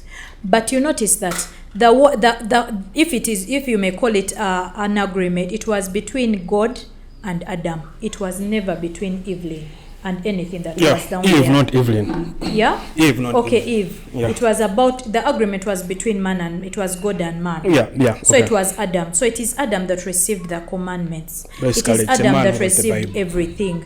So at the end of the day, when Evelyn fell, man did not fall with Evelyn. What made man fall was agreeing with him. By the time Adam agreed with Evelyn, that there must have been a dialogue going on between God and Adam, and then Evelyn and Adam. Just because when you're reading the Bible, you imagine that all this happened, and Nzija, I'm still going to explain your point. Yeah, I'm trying to understand what yours is. That's why I started from here, so you pick up the whole message. Okay. So you realize that I don't want to stop halfway, don't over-interrupt. So you realize that Adam and Eve, Adam must have had a conversation with the Lord along the way. Because remember, by the time Adam saw Evelyn fall, he knew as the Lord knew. He saw as the Lord saw. Meaning, he knew the consequences that Eve was going to go through by eating that fruit. And he had to make a choice. I either fall with her or I leave her to herself. And then I stick and life goes on. But because of the love he had with her, he negotiated with her. He had a plan. The plan was, we shall build fig trees and we shall cover ourselves. And the fig tree is what the Lord later on curses the fig tree. And then he tells you that during summer, you prune, you show fruit, that everything is coming to fruitful. But when he got to that tree, it had no fruit. He got so mad at it that he cursed it and said it, from now onwards, no one shall eat of your fruit. And that is the religion in today's life. It has a form of fruitfulness, but it's a journey that you will lead today, tomorrow. You can believe for a car and die believing for a car, when someone who does not even believe in Jesus can get a car like this because he believes in work, and they will work and they get a car. That's the difference between religion, which Adam had as the alternative to we shall build fig trees and we shall cover ourselves and life shall be better. However, much as they built fig leaves, that is the journey between Adam, all the prophets in the Bible, all the way to the birth of Jesus. They were fig trees. These are so many religions that have been birthed to date that you'll find just Christianity. We have so many religions in Christianity, all trying to explain the Bible. That's why I say we have Muslims whom we share a background with of Abraham, and they're all trying to explain one thing: spirituality. So you realize that spirituality started small. It started one simple thing. It became so huge. These are the fig trees, the plan that Adam had. But none of that could save man. That's why you realize, like us who believe in Jesus, prior to Christ's death, no one accessed heaven. There was a place called Abraham's bosom that was here on earth. Where do you get this information? I have to interrupt now when you start making things scripture. Abraham's it's a Bible. bosom. It's a Bible. Tell me where that is. It's a Bible. Just search, even Google Abraham's bosom. Okay. So there was a place called Abraham's bosom. So Abraham's bosom is where all the whoever died in God went. So all our forefathers, Abraham, all of other Jobs, all apart from Elijah, who was Elijah and Enoch, who did not see death. The rest, whoever died in God, went to Abraham's bosom until the Lord died on the cross. It's at the cross that the veil was torn open, and anyone who was on earth could access heaven. And that is the difference. That's the game changer. So with Prophet Elvis Mbonye, he shows you Christ as the solution. That Christ gave what all our forefathers were trying to show us. For them, imagine a case scenario whereby all our forefathers talked of a prophecy. Because the Lord, now when you look at this whole story, what you call now, what most people are trying to explain in form of reincarnation, what most people, we live the same life over and over and all this. That's Mbonye's the difference, no, me I'm Mbonyenian, you're not. So me I tell you can't know more than I know. Are you sure? I agree. Are you sure? I know for sure, 100%. Okay, go I can bet on that. So another bit is, you realize that if you look at the genesis of the Bible, there's a part of Abraham who had a son called Isaac. And then the Lord, and if it's through Isaac that the Lord had promised him that I will bless you. He did. The story of Abraham was, he had a wife, Sarah. She could not conceive. So after so many years, because Sarah loved Abraham so much, she gave her concubine, Haggai, to Abraham to bear him seed. Because he was such a rich man. Imagine the scripture says Abraham, he would enter a city and he would mess it up with just his wealth. How rich he was, the servants he had, he was so rich that he would mess up cities after. He would just get into a city and he would mess up its economy. One man like this. Now imagine a case scenario, Sarah looks at him and is like, man, this guy is going to die without an heir. Let me have a solution. Haggai comes on board, who was a maid servant. So Haggai bears a son, who is Ishmael, who now the Muslims now followed the Ishmael line of Haggai. Now Christians follow Isaac of Sarah. So the Lord later tells him that no, Ishmael shall not inherit you. I will give you a son through your wife Sarah. But Sarah was old. She mocked the word. But scripture says that when Sarah believed, she gained the strength to conceive a son, and she conceived Isaac and bore Isaac. So if you look at the lineage, Ishmael came first. So it is when you see those that follow Ishmael, because he was the firstborn, ideally he was the heir. Then Christians come and say, no, it was Isaac, because the Lord told Abraham that through your wife, I will give you a son. So this son comes later on. Now, along the way, you have a son, he's your promise, and they have told you through him, generations shall come. Because they told him, look at the sky. Can you come count the number of stars there? No. Then it says, then it tells me, as many as those stars, as the sand you see by the shore, so shall your seed be. So imagine this is my son, through whom he's my heir, he's my seed. And one day the Lord says, give me your son as a sacrifice. Well, Abraham. No. So let me just interrupt you, unfortunately, because I'm losing track a little bit. No, I'm coming. You're talking. What you're talking about is property. I'm trying to show you property. Yeah. I want you to make me understand this, because what you're saying right now, I can't connect it at all. I feel like it's just random story from here, random story from here, random story from here. I don't see how they connect. When you say, for example, that Adam Adam is the one who has a covenant with God and whatnot. I'd actually not thought about it that way, but it makes sense. But I don't see the point in that, right? Whoever decides to make the I don't. What I was trying to show you at the end is this: Prophet Elvis ministers Jesus. Adam ministered the fig tree.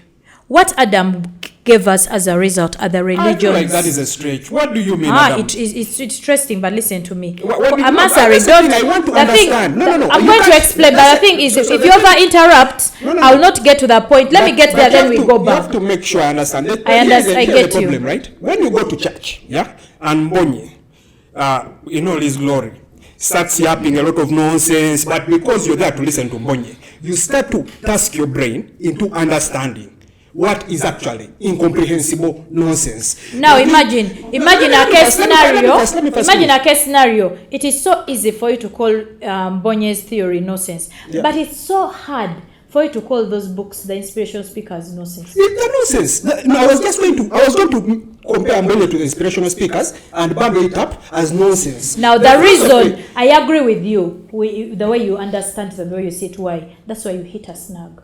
It's because you fed on a lot of nonsense. No, and because you had so much nonsense, your brain got so full of nonsense that at the end of the day you looked at yourself and guess what I have? Nonsense. So what happened?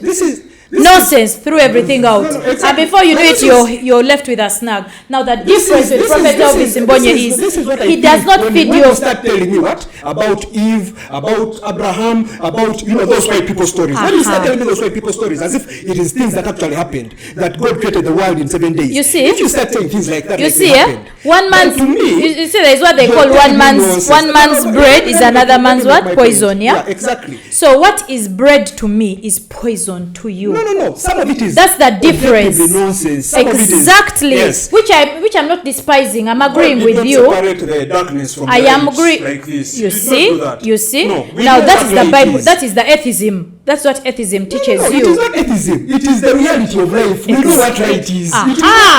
Perfect. That is why your God. That's why your God is so nonsense that he's not there, because your God has nothing to offer. You're projecting your at the moment on me. I'm saying no God, I'm just trying to show you that God. That's why you don't have a God. That's why you don't have a God. I'm saying that's why you don't need one. Okay. Because why would you need exactly? So what do you have to learn? Nothing. That's why there is nonsense. That's why there is nothing. No, actually, on the because you have nothing to learn. Contrary, I can go into the lab and understand the speed of light and understand how light interacts with surfaces. That is something to learn that's useful, right? If I read nonsense why people wrote in a book that on the seventh day God rested and then God put a tree that he didn't want people to eat and then he punished them for eating. If I go and start believing such nonsense, for me, I feel like a madman, right? When I go to church and some guy gives me existentialism philosophy, right? Be free, be alive, have a good time, right? And then on top of that, he compares himself to these white people stories. Then I look at him as an idiot, right?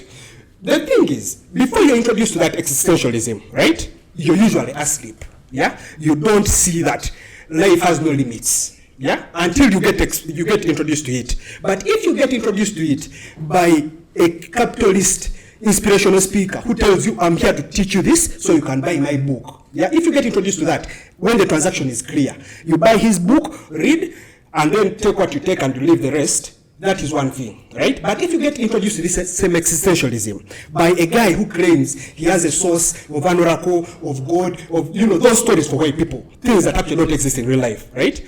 Then you start to live your life feeling yourself with explaining away reality with nonsense like the fig tree, God told this guy to kill his son. Can I answer you? Okay, because now we are going so far from the other thing that we're talking about. Now let me answer you. Let me tell you something. When you're in a room, yeah, and all these curtains are closed, case scenario, and all these lights are switched off, what do you see? Nothing. Darkness. Nothing. At least you can tell it's dark, right? Yes, I can. When lights are switched on, you can tell there is light. Yes. Now imagine there's a scripture that says, that darkness cannot comprehend light.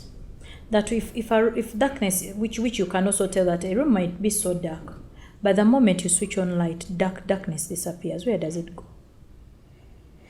So again, where does it go? Darkness. Yet when you switch off lights, there is no such thing as darkness. Exactly. Right? You're sharp. Darkness is the absence of light. So what? There is nothing wise about that. It Perfect. is just nonsense. Okay, nonsense. Perfect. Let's use the word nonsense. So imagine a case scenario whereby when light is not there, there is a lot of darkness. Now imagine. There is either light, more light, or no light. If there is no light, that is what we call darkness. Darkness doesn't have magnitudes, right? But light has. Yes, it is light that has magnitude. But you know, now imagine, you're very sharp, you're even sharper than I thought you are. Let me tell you something. Let me tell you something. Through space. Let me tell you something. Imagine, yeah? If darkness cannot comprehend light. Again, that when light listen to me, it is my turn. If imagine darkness, yeah, my view, you had your view, mine, darkness cannot comprehend light, that when light shows up, pew, darkness vanishes, yeah. Now imagine if darkness can stubbornly stay there when light is there. How stubborn is that darkness? Very stubborn. Guys, imagine it for you. Extremely too stubborn. It is just a stubborn, imaginative darkness. When you go to church, yeah, and when it tells you I'm picking from the oracle, yeah, what happens is when you start saying nonsense like that. So why use Mbonye? Darkness when there is light. Why use Mbonye? Why use Mbonye? Again, because of you. You can't. No, let me talk about Mbonye. You talk about your atheist, your follower. Okay, talk about that one. Okay. Because here you be imagining. Let me bring science, right? Yeah. Let me bring science now, right? According to physics, right? If energy is moving, yeah, through space, right? Some of that energy can be transmitted as what? As this white light, what we see right now, right? And when that white light is not present in a place, right? If you get a vacuum and you seal it totally, yeah, what is in there is an absence of light, right? And what is that? The name for it, the English name for it is darkness, right? So there is darkness, right? That is a word. Yeah, so no. Do you believe that darkness exists or it doesn't? It exists, obviously. So we are talking about something that exists. In a space that is absent of light, there is darkness. Be defined as an absence of something. Perfect. Of a physical phenomena, right? So it's just like saying there is love and there is, as they say, there is life, there is death. The absence of life is death. Exactly. So you can't say death does not exist. Neither can you say life does not exist. Of course, ideals, these are two things that are present. What you're saying, as you know, wise Mbonye teachings, is when light comes and it meets darkness, and the darkness is stubborn. Yeah, you know, you see, like that. Mythology. No, right? Now the thing is, storytelling, creative storytelling. No. By the way, let's go back to the point, because now we are into your nothingness. So let's first go back here into where we were talking about why he accumulates so much. Yeah. Imagine it is you. But explain. No, listen to me. Okay. Imagine it is you, yeah? Yes. Your father is so rich. Okay. And his riches are not limited. It is you to choose how far you can run. Okay. And everything is there at your disposal. Imagine you have a Range Rover, you have a bike, you have a motorcycle, you have a wheelbarrow. And all these are for you, are your father's riches. And because they are father's riches and you're his son, you're an heir. And it's yours. What would you choose? Be realistic. Okay, even if you're not realistic, just be you. So, as me, yeah, I'll drive my car, yeah, my premium. I'll sell the Range Rover and start a home for poor people. Imagine a case scenario. No, for poor kids to eat. Yeah, no, I'm just telling you. You asked me. I'm telling you. Yes, I'm telling you. Man, you're such a broke mindset. So broke. How different are you from the people you're helping? I'm telling you me. But my father is rich. He has unlimited wealth. Jesus. He has unlimited wealth. At least invite them to your home. Now what I would do is I would open because my gate is so unlimited. I would open the doors for others to come in and enjoy what I am enjoying. That is what. But I have a Range Rover. I'm going to drive a bicycle. It's acceptable because you can do it. I'm saying I drive a Premium, not a bicycle. Yeah, okay, you choose a Premium. What's the difference between a Premium and a Range Rover? Drive one. No, I've no, just drive one. I've driven both. You've not driven. If you had driven, how did you tell me? You've not driven. How did you tell me? Because the truth is you've not driven. How did you tell me? The truth is, it is very clear you haven't. Because let me tell you, you cannot say you've driven a Range Rover and you can choose a Prim over it. Not even in your dream. No, this is not even your grandchild will choose it. I'm not saying I'll choose one over the other, right? I'm saying in a scenario where my father has everything, right? There is no value in me driving a Premio over a Range Rover. You understand, right? Right now, a Premio is a status symbol. It is only valuable in a world where there are poor people who you have to feel bigger than, more important than. And again, this is very counter-spiritualism. This is very poor mindset. This is poor thinking. This is what the teaches, right? You see, what makes broke people. Broke people. I'm not going to block. No, I'm giving you a case scenario. No. Let me tell you. A broke person, when a broke person sees someone splash money, they're like, man, they are wasting this money. Oh, God. When a broke person sees someone take a cappuccino for breakfast, or just take a cappuccino, just I'm chilling at the poolside, let me just take a cappuccino, they're like, you're wasting money. Let me tell you, it happened. Even Jesus, when before his death, let's talk about Jesus. Mary yes. Magdalene brought a perfume which was worth her year's salary. Imagine your year's salary. Okay. Your year's salary. No tithe, no nothing. You get your salary, you've worked for from January to December. Put it all together. Totadde kulya life, totadde mugula motoka, totadde bachala, nothing. Get that money, buy a perfume. And guess what? You're using it to wash his feet. Yeah. Okay. Imagine even his own disciples with Jesus. Okay. Do you know what they said? You're like, why would you waste that? Yeah, that's the same thing. Exactly, because you're an atheist. You say, why? Listen to me, I'm speaking. My dad. Exactly. Yes. Exactly. So you know what happens? Even his own disciples, his followers, who even knew what he was doing, one of them said, Judas said, but Lord, but you, why are you wasting that? Do you know what we'll do? You can choose to buy a cheaper perfume. At least if you really must do that, buy a cheaper perfume. I agree with Judas. Use Judas needed 30 coins. That is why he betrayed the guy. If Jesus, instead of using that perfume, they had given Judas 30 coins. Perfect. That's why you see. That's why you see the people who will tell you about you that Twitter now. Hey, that is nonsense. No, I'm giving you a story. It appears like a song, but reality is these are people who have lived their life, who pick up things that before they pick them, they sing them. Let me tell you. Let me tell you something. I'm back to this story. Allow me make my point. Allow me make my point, please. But the problem is you're not making a point. I am. You're interrupting my point. Is what? Because you're not allowing it. No, you're not allowing me make the point. Allow me make the point without interrupting. We shall see if it is not a point. I'm not going to interrupt you now. Perfect. Yes. So Mary cleans. I'm trying to explain to you what exactly you're saying. Mary cleans Jesus' feet with anointment, and then his very disciples saying, okay, if you really must do that, get a cheaper one. Let's use this money and give to the poor. So Jesus, whom a man heir to, says, the poor you'll always have amidst you. But me, you're not going to have me forever. Case scenario, you have me, you use me now.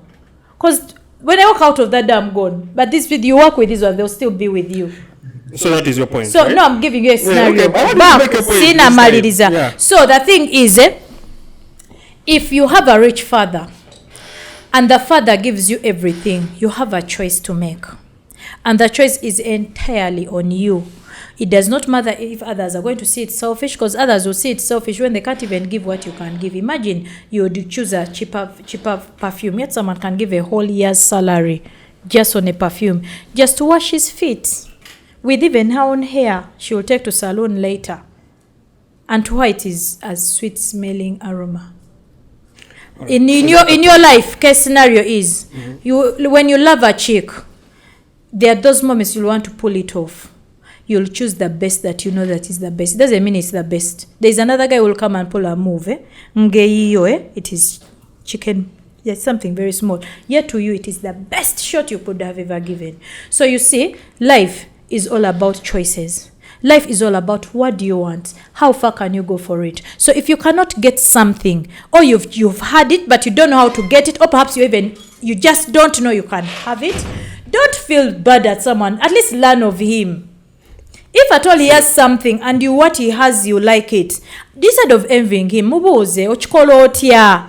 Let him tell you how he does it. Pick a leaf other than envying. But truth is, if you're broke, you're broke. If you're rich, and there's a difference. Okay, so now that's the point, right? Yeah. So first of all, I agree with you. If you're broke, you're broke. If you're rich, you're rich, right? But now let's go back to Mbonye. And the reason I'm talking about Mbonye here is my instinct was try to understand why he accumulates. People put him on that pedestal, right? Yeah. And also, if he claims to be as spiritual as he is, right? Why it's important to him to look materialistically well off, right? I get you. I'll answer that. I'll answer that. You did all your speaking. No, I'll right? answer that. Okay. So, one thing, right? There is a gospel that's not in the Bible. I think it's a book in the Vatican. One of the other disciples of Jesus wrote that Jesus used to bang Mary Magdalene.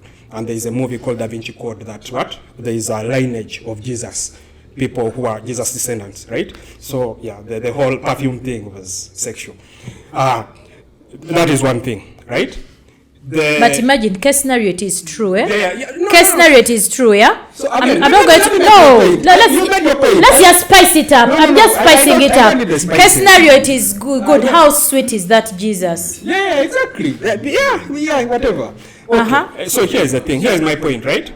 The thing is, extravagance, in a world where you can make an effort to balance things out. You know, the most materialistic people in the world, right?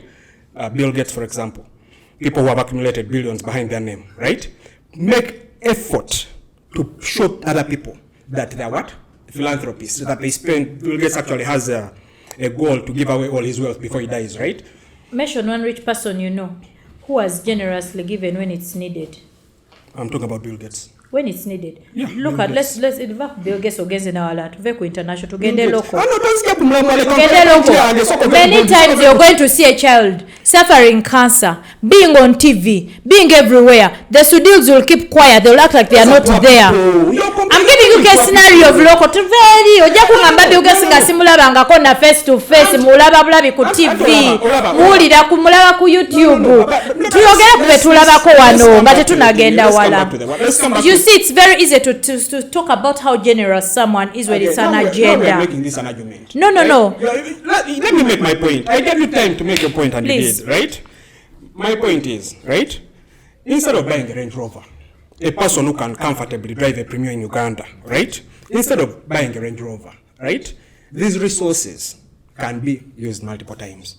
There is an allegory. I think the word is allegory. The Indian thing, right? Of is it Aladdin, the guy who goes to the emperor and tells him, "Hey, emperor, I have this clock. Yeah, if you're a sinner, you cannot see it. Only non-sinners can see it." So the emperor is embarrassed to be a non-sinner. So he says, "Oh, that's a beautiful clock, right?" And then the Aladdin says, "You know what? Since you see it, I believe you're not a what? You're not a sinner. Wear this clock and go and show it off to your people.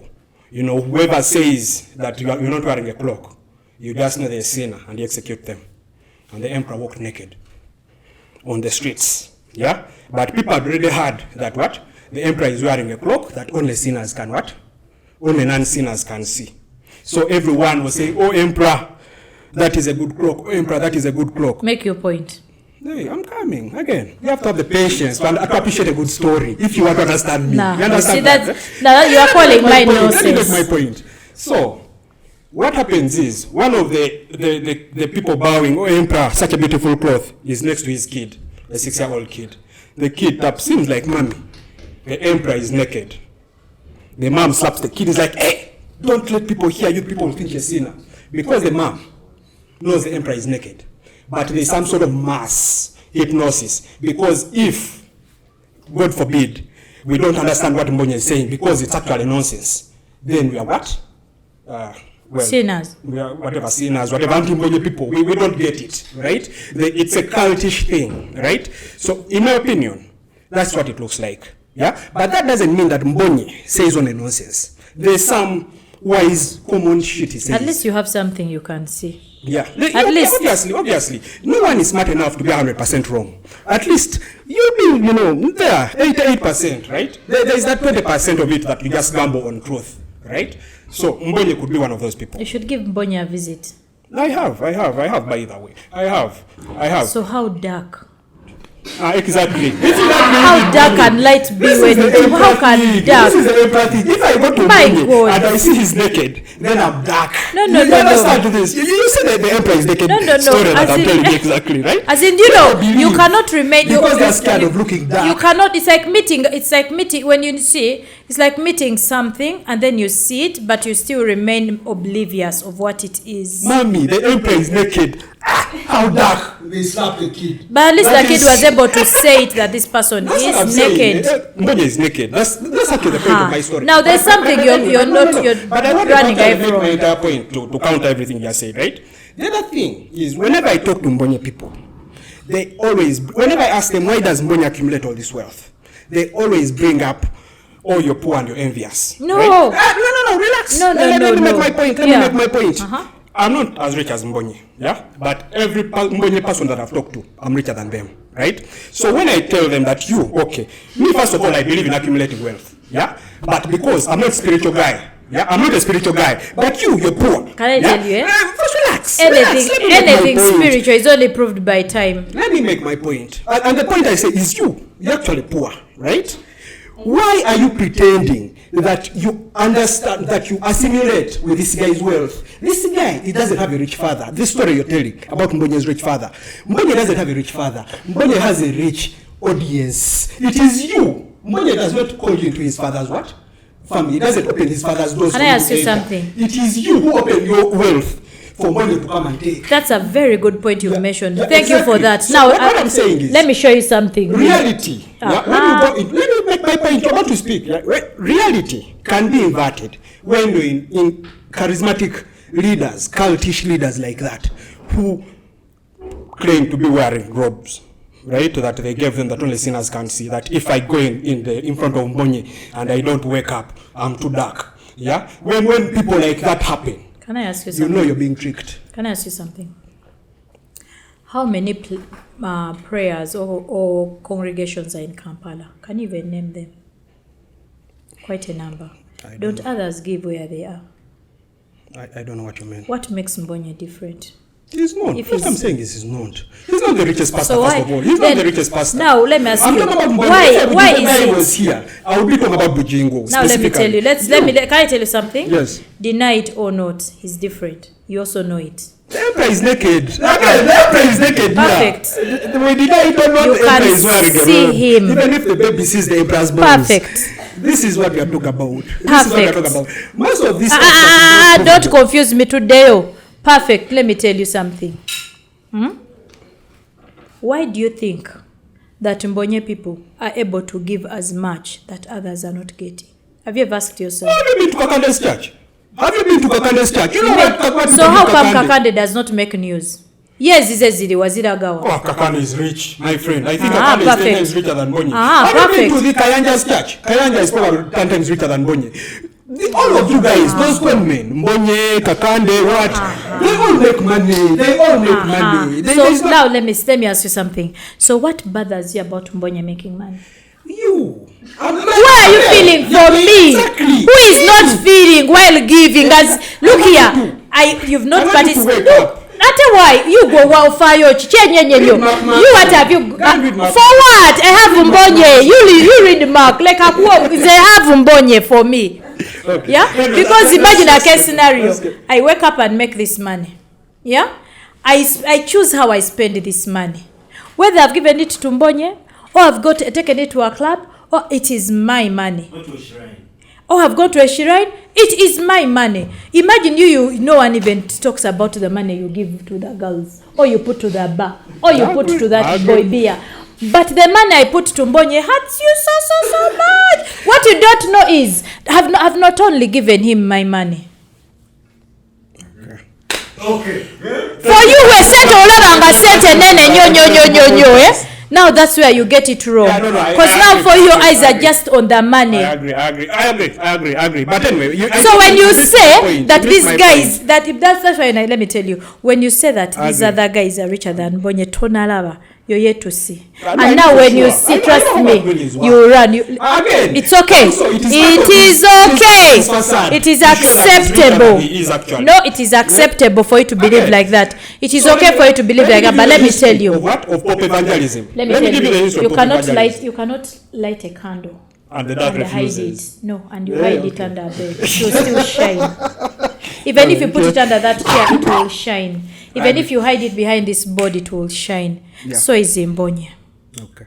You see, that sounded very wise when you thought about it in your head. But when you actually say it doesn't mean anything. That's what I'm saying. When Mbonye says exact plain nonsense, when you walk on the road, you're on a journey. People are like, wow, it doesn't really mean anything. It is stupid plain nonsense. You know why it is stupid to you? Imagine a case scenario, someone is enjoying sipping a soda. Bw'olya n'ogamba nange biwooma. Tosipinga. Wabula gwamanyi test yayo. Everyone I talk about Mbonye thinks they're better than me. Because they are sipping. You see, we're actually richer than them, so they can't use that. Oh, you're poor. No. When you're in let me use something you can relate with. When you're in a relationship, you know how sweet it is. Better than people who view it. Okay. So if there's anything that happens in between here and anything happens in between, you feel the pain more than people who see it. And it doesn't matter what they tell you. At the end of the day, experience. Someone with an experience is better than one who has a mere argument. You have words when it comes to Mbonye. You have an argument. It doesn't matter what philosophy you use. It doesn't matter what argument you use. All you have is an argument. I agree. Someone with an experience. Yeah, and I've seen people in toxic relationships, and all I had is an argument. Get the fuck out of that relationship, and they refused and got their balls cut off. But they had the experience, which is different from yours. But they had their balls cut off because, again, if a toxic relationship is a toxic relationship, but you see, it doesn't matter. But you see, at the end of the day, when the game ends, it's their journey. You have your own journey. Yeah, but I can. So that's the thing. You care so much about. Imagine a scenario whereby I don't even want where you are. But imagine you who hit a snag. Oliawo, olaba nothing, full of nothingness, seeing nonsense, hearing nonsense, evaluating everything as nonsense. Oliawo. If I ask you what do you believe in, you're there. Everything is nonsense. Me, who has something I have a passion for, that I live for, that I love, that I crave. You want me to come to your nonsenseness? Techiriyo. So that's a difference between someone who is sipping and someone who is viewing it out of the glass. You can only see the color. You can only anticipate how sweet it tastes by how I react when I'm taking it. But you have no idea. The day you will taste it, you're going to repent in dust and ashes. All right. Praise Jesus. Amen. Okay. Yeah. So I think we've exhausted this conversation. I even think that you were supposed to just change the card to put in that card instead. Okay. But I think we've. It was in 4K. That's why it took too long. But I think we've closed the conversation. We'll cut that last bit out. Thank you very much, Evelyn, for coming to Big Convos.